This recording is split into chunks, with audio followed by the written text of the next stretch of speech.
Hello दोस्तों, आप सभी का स्वागत है इसका टेक्निकल क्लासेस में। तो चलो दोस्तों, यानी कि न्यू एक्सेप्टेड क्वेश्चंस 2023 का यानी कि एसी सिस्टम पे बात करेंगे। एसी सिस्टम के सारा एमसीक्यू प्रश्न पे बात किया जाएगा जो इस बार क्वेश्चंस आएगा एग्जाम में। तो आज का सबसे पहला प्रश्न से स्टार्ट करेंगे। उससे पहले अगर आप लोग नए हैं तो चैनल को जरूर सब्सक्राइब कीजिएगा और वीडियो को शेयर करना नहीं भूलिएगा, ठीक है। तो चलिए आज का सबसे पहला प्रश्न से स्टार्ट करते हैं। आज का सबसे पहला प्रश्न दिया है, समानांतर क्रम में दो संधारित्र की कुल धारिता ज्ञात कीजिए, ठीक है। किस में कह रहा है दोस्तों? यानी कि समानांतर में कह रहा है, समानांतर में। और दोस्तों यानी कि समानांतर में जब धारिता ज्ञात किया जाता है तो क्या यानी कि नियम का फॉलो करना पड़ता है, उसको सबसे पहले समझना जरूरी है। चलिए ऑप्शन ए में दिया है श्रेणी में दो प्रेरित के समान, चलिए तो ठीक है।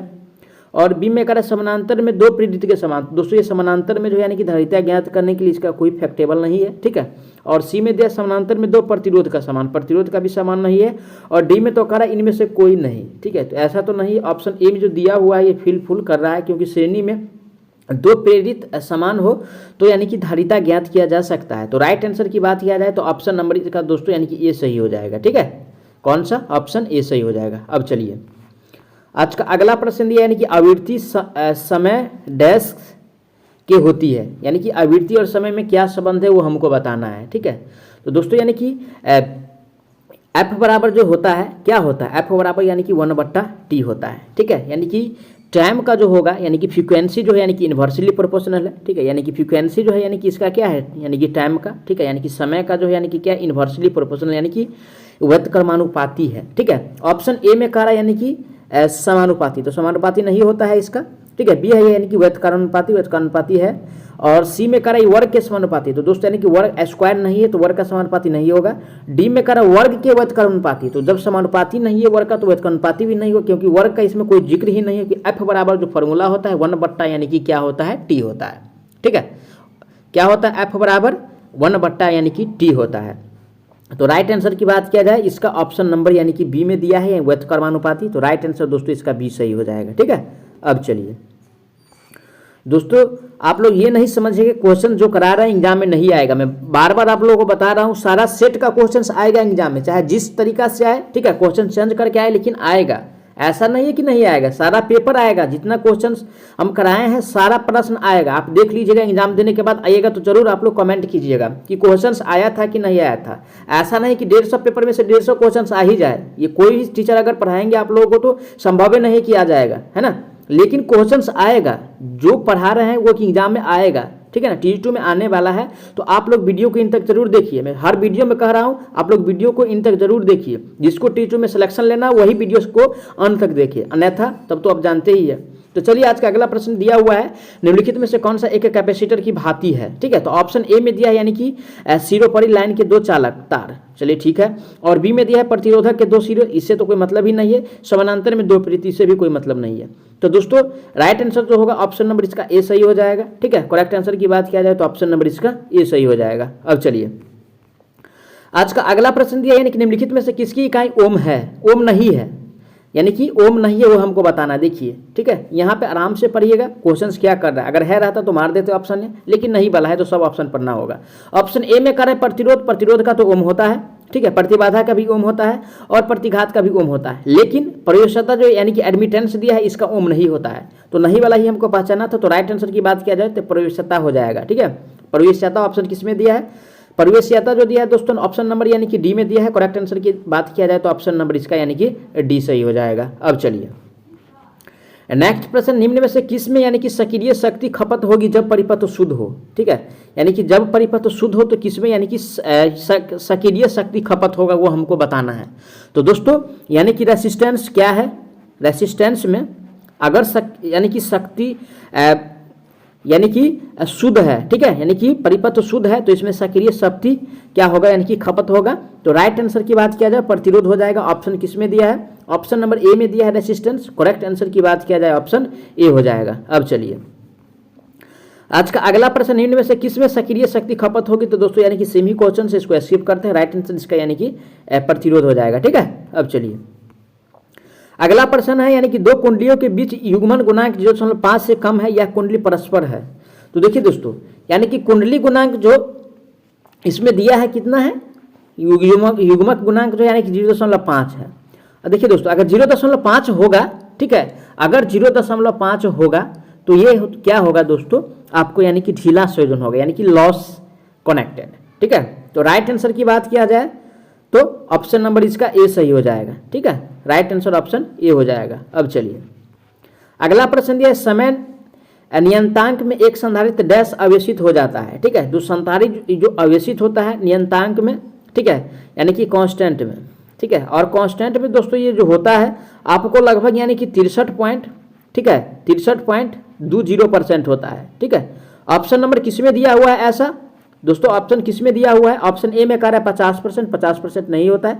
बी में है 63.2, क्योंकि दशमलव के बाद जीरो का कोई वैल्यू नहीं है तो इसलिए यानी कि यहाँ पे जीरो नहीं दिया है। तो राइट आंसर दोस्तों यानी कि इसका बी सही हो जाएगा। कौन सा, बी सही हो जाएगा, ठीक है।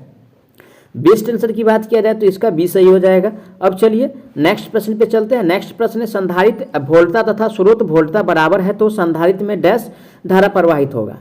देखिए दोस्तों, जब क्या कह रहा है यानी कि वोल्टता और स्रोत वोल्टता दोनों बराबर हो, वोल्टता और स्रोत वोल्टता यानी कि अगर दोनों बराबर हो तो दोस्तों इसमें जो यानी कि धारा प्रवाहित होगा यानी कि जीरो होगा। क्या होगा, जीरो, शून्य प्रवाहित होगा।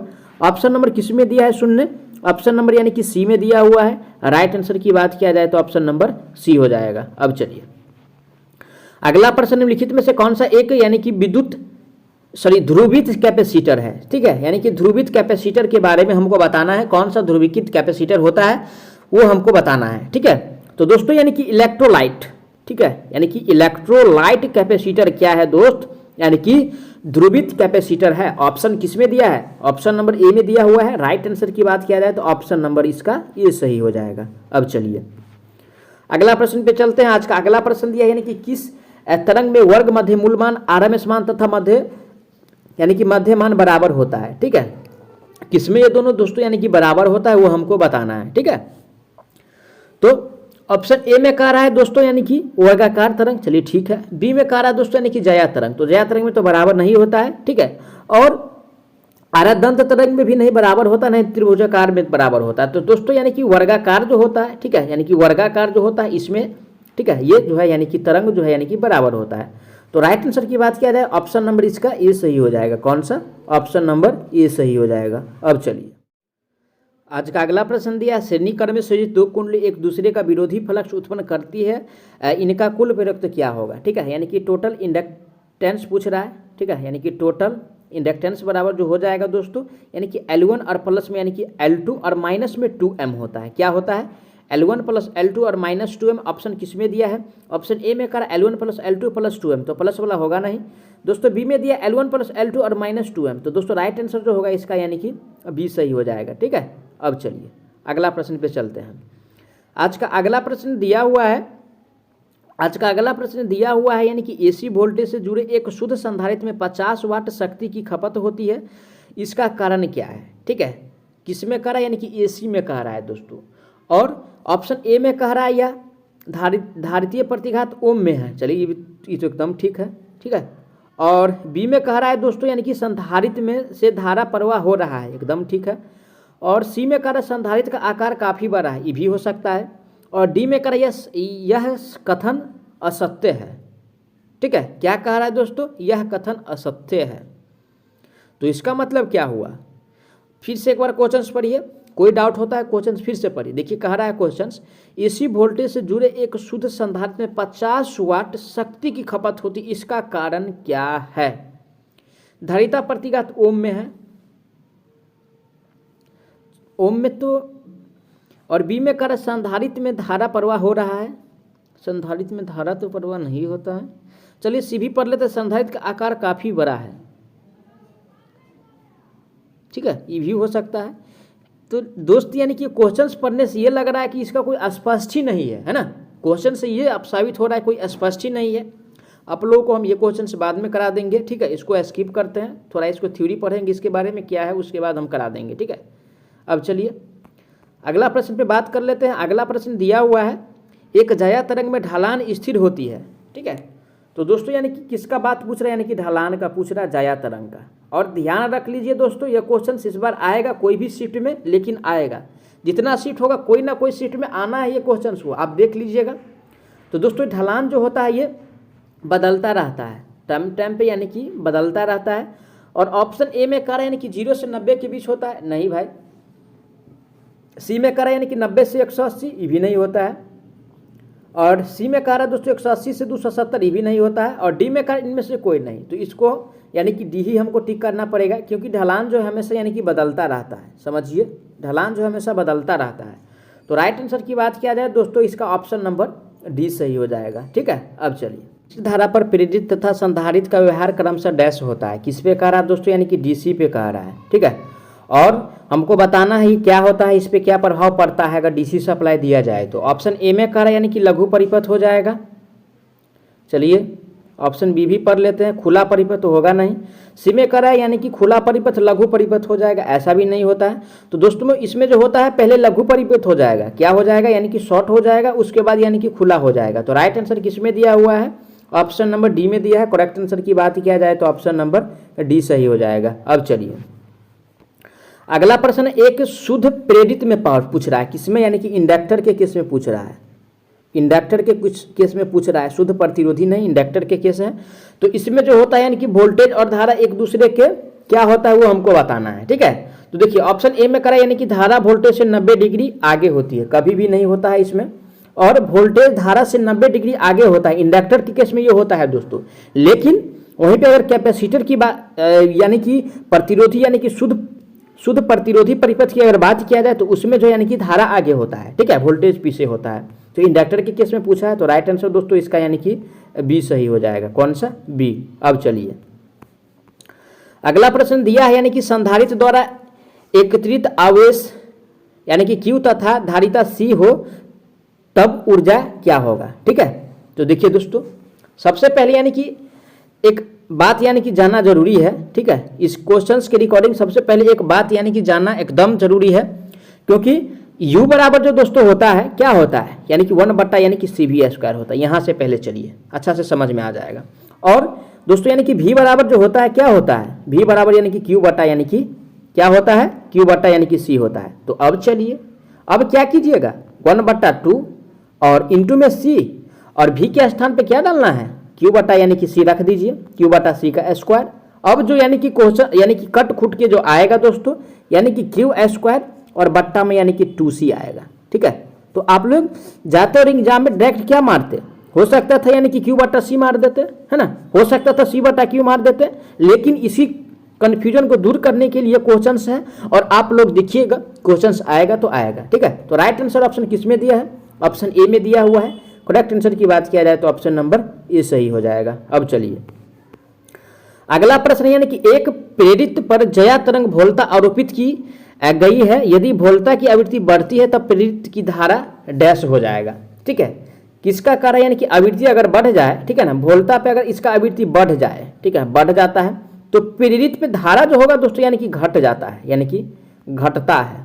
ठीक है, ऑप्शन किस में दिया हुआ है, ऑप्शन नंबर यानी कि बी में दिया हुआ है। राइट आंसर की बात किया जाए तो ऑप्शन नंबर इसका बी सही हो जाएगा। ठीक है, अब चलिए आज का अगला प्रश्न पे चलते हैं। ठीक है, आज का अगला प्रश्न दिया है, आज का अगला प्रश्न है यानी कि एक परिपथ तत्व में से प्रवाहित धारा तथा वोल्टा के बीच फेज अंतर 30 डिग्री है, आवश्यक शर्त यह है कि डैश। ऑप्शन ए में कह रहा है दोनों की आवृत्ति समान होनी चाहिए, बी में कह रहा है दोनों का शिखर मान बराबर होना चाहिए, सी में कह रहा है दोनों शून्य पर एक साथ आने चाहिए, और डी में कह रहा है इनमें से कोई नहीं। ठीक है, तो दोस्तों इसका राइट आंसर की बात किया जाए दोनों का यानी कि आवृत्ति समान होना चाहिए, तब यानी कि क्या होगा, यानी कि परिवाही धारा तथा वोल्टा जो होगा 30 डिग्री पे होगा। तो राइट आंसर ऑप्शन नंबर इसका ये सही हो जाएगा। ठीक है, अब चलिए अगला क्वेश्चन पे चलते हैं। अगला क्वेश्चन से एक संधारित्र की ओममापी से जांच करते समय यदि मापी का पाठ्यांक डैश हो तो संधारित्र उत्तम अवस्था में है। ठीक है, तो संधारित्र किस अवस्था में वो हमको बताना है। तो दोस्तों संधारित्र जो होगा यानी कि 0, ठीक है, से लेकर के यानी कि इन्फिनिटी की ओर होगा। ठीक है, ऐसा नहीं कि 0 ही होगा या इन्फिनिटी होगा, लेकिन ये यानी कि वो जो होगा दोस्तों यानी कि 0 से इन्फिनिटी की ओर होगा। तो राइट आंसर ऑप्शन किस में दिया है, सी में दिया है। करेक्ट आंसर सी हो जाएगा। अब चलिए अगला प्रश्न, जब परिपथ शुद्ध प्रेरकता तथा धारिता हो तो धारा तथा वोल्टेज के बीच कला का अंतर कितना होता है। शुद्ध में किस में कह रहा है दोस्तों, यानी कि प्रेरकता में पूछ रहा है, यानी कि ठीक है, इंडक्टिव में पूछ रहा है। तो दोस्तों यानी कि ये जो होता है यानी कि 90 डिग्री होता है, कितना 90 डिग्री। ऑप्शन नंबर किस में दिया है 90 डिग्री, ऑप्शन नंबर सी में दिया हुआ है। राइट आंसर की बात किया जाए तो ऑप्शन सी हो जाएगा। अब चलिए अगला प्रश्न दिया है, आवृत्ति बढ़ने पर प्रेरणिक प्रतिघात तथा धारितीय प्रतिघात क्रमशः डैश होता है। दोस्तों अगर आवृत्ति बढ़ जाए, ठीक है, अगर आवृत्ति बढ़ जाए तो प्रेरणीय प्रतिघात और धारितीय प्रतिघात जो होता है क्या होता है, यानी कि पहले यानी कि बढ़ता है और फिर होता है यानी कि घटता है, पहले बढ़ना और फिर बाद में घट जाना। तो राइट आंसर ऑप्शन डी में दिया है, करेक्ट आंसर इसका डी हो जाएगा। ठीक है, अब चलिए अगला प्रश्न दिया है, प्रतिरोध का मान बढ़ाने पर प्रेरित तथा संधारित का समय नियतांक क्रमशः डैश है। ठीक है, अगर यानी कि प्रतिरोध का मान बढ़ाएंगे तो प्रेरित पे क्या प्रभाव पड़ेगा वो हमको बताना है। तो दोस्तों ये जो होता है पहले यानी कि घटता है, क्या होता है, पहले यानी कि घटता है, ठीक है, और फिर यानी कि बढ़ता है, पहले घटना और फिर बढ़ना। ऑप्शन किस में दिया है, ऑप्शन सी में कह रहा है और राइट आंसर इसका सी हो जाएगा। अब चलिए आज का अगला प्रश्न दिया है, जया तरंग प्रतिवर्ती धारा का प्रभावी मान इसके अधिकतम मान के बराबर इसके डैश कोण पर होती है। तो दोस्तों ये जो होता है यानी कि cos 45 पे होता है, कितना पे, cos 45 पे। ऑप्शन किस में दिया है cos 45, ऑप्शन नंबर बी में दिया है। राइट आंसर की बात किया जाए तो ऑप्शन नंबर बी सही हो जाएगा। अब चलिए नेक्स्ट प्रश्न, एक अनुनादी परिपथ में धारा तथा वोल्टेज में कला कोण कितना होता है, किसमें कह रहा है, अनुनाद में कह रहा है। ठीक है, यानी कि जब दोस्तों यानी कि अनुनाद में जो होता है ये एक दूसरे के यानी कि 0 डिग्री पे होता है, किस पे, 0 पे। ऑप्शन किस में दिया है, ऑप्शन नंबर ए में दिया है। राइट आंसर की बात किया जाए तो ऑप्शन नंबर ए सही हो जाएगा। अब चलिए अगला प्रश्न, निम्नलिखित में से किसकी इकाई मिश्र यानी कि भिन्न है। ठीक है, तो ऑप्शन ए में करा यानी कि शक्ति घटक में सुधार हेतु प्रयुक्त संधारित। चलिए ठीक है भाई। बी में कह रहा है यानी कि कला विभाजन प्रयुक्त संधारित, किस में कह रहा है दोस्तों, यानी कि कला विभाजन में कह रहा है। ठीक है, किस में कह रहा है दोस्तों, यानी कि कला विभाजन में। तो दोस्तों ऐसा तो नहीं होता है, चलिए और ऑप्शन पढ़ लेते। तुल्यकालिक संधारित, प्रतिघात संधारित।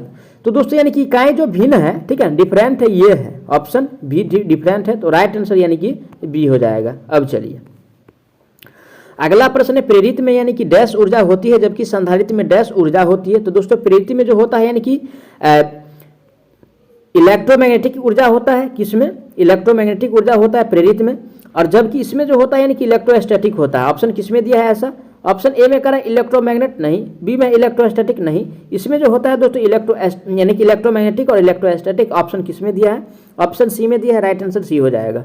अब चलिए आज का अगला प्रश्न पे चलते हैं। अगला प्रश्न है, शिखर गुणांक डैश का अनुपात है, यानी कि शिखर गुणांक जो अनुपात होता है किसका अनुपात है वो हमको बताना है। ठीक है, तो दोस्तों यानी कि शिखर गुणांक जो अनुपात होता है वो यानी कि उच्चतम मान तथा आरएमएस मान का होता है, किसका, यानी कि उच्चतम मान maximum value to RMS value. ठीक है, यानी कि आरएमएस वैल्यू। ऑप्शन किस में दिया है, ऑप्शन नंबर यानी कि ए में दिया हुआ है। राइट आंसर की बात किया जाए तो ऑप्शन ए हो जाएगा। अब चलिए आज का अगला प्रश्न दिया है, यानी कि जया तरंग वर्गाकार तरंग तथा त्रिभुजाकार तरंग में रूप गुणांक क्या होता है। ठीक है, यानी कि फॉर्म फैक्टर। क्या पूछ रहा है दोस्तों, फॉर्म फैक्टर पूछ रहा है।